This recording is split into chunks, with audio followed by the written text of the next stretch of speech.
रामदास का नंबर लिखा हुआ है। वो यहाँ पर नहीं है ना, बता रहे हैं आपको। ये सेंटर नहीं है। अगर यहाँ से समस्या सुलझती है तो वो कोर्ट में जाकर के क्यों कह रहा है रामपाल। तो अभी हम लोग चलते हैं अंदर, चल करके यहाँ के जो व्यवस्थापक है उनसे हम बात करते हैं कि किस प्रकार से यहाँ कार्यक्रम होता था, क्या होता था। चलिए। तो इस समय हम शुभम पैलेस के अंदर हैं और ये शुभम पैलेस के व्यवस्थापक हैं जिनको की मतलब कि पूरी जानकारी ना देते हुए कि किस तरह का कार्यक्रम है, धार्मिक कार्यक्रम बता करके और जो है यहाँ पर रामपाल का कार्यक्रम किया जाता था, इनको भी पूरी जानकारी नहीं दी गई थी कि वास्तविकता में ये लोग ब्रह्मा विष्णु महेश का कितना अपमान करते हैं, सनातन धर्म का कितना अपमान करते हैं। यहाँ तक कि इनको ये सब बातें नहीं मालूम थी कि दुर्गा माता के बारे में उन्होंने कितनी अश्लील बातें उसमें अपनी किताबों में लिखी हैं। तो भाई साहब आप थोड़ा सा बताएंगे कैसे क्या कार्यक्रम था उनका यहाँ पे। जो कार्यक्रम यहाँ पे करीबन 4-5 महीने से हो रहा था जी, महीने की पहली तारीख को। अच्छा।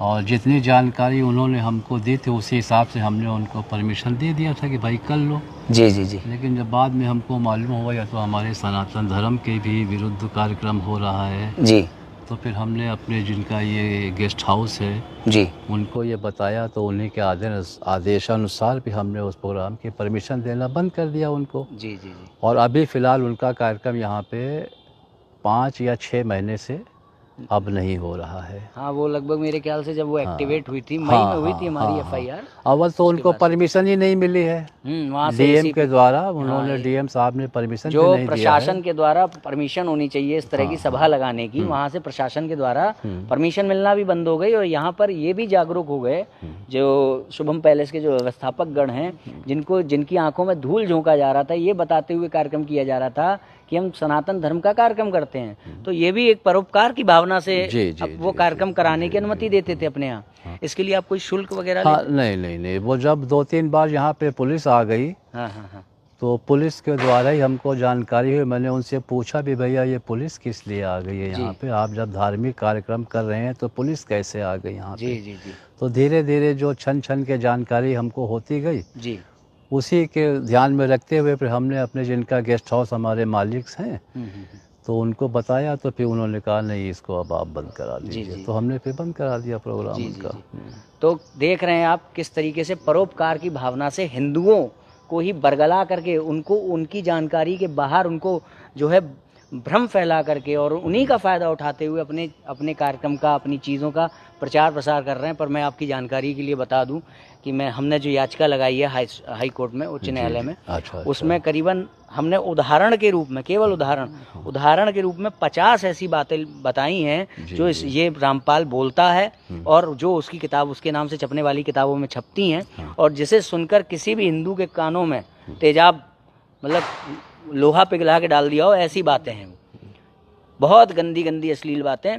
और ये लोग क्या कहते हैं कि ब्रह्मा विष्णु महेश की पूजा करने वाले नीच हैं, है ना।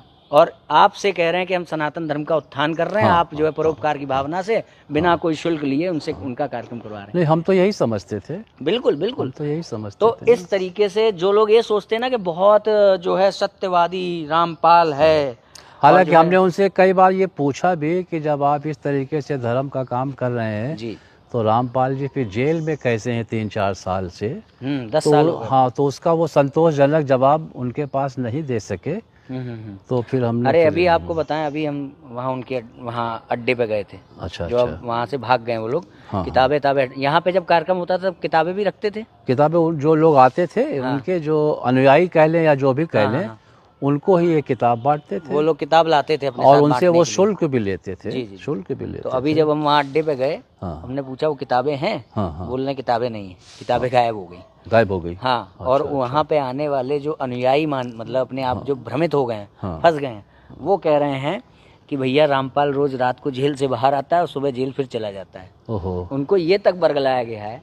तो आप देख सकते कितने तो बाहर आता है तो चोरी से आता होगा। चोरी ना तो उसकी बेल हुई है, तो आप ये देख सकते हैं कि कितनी चोरी, धांधलेबाजी, झूठ, फरेब, धोखे पे ये सब खड़ा हुआ है। और कहने वाले कहते हैं कि संत है, कहने वाले कहते हैं कि भगवान है।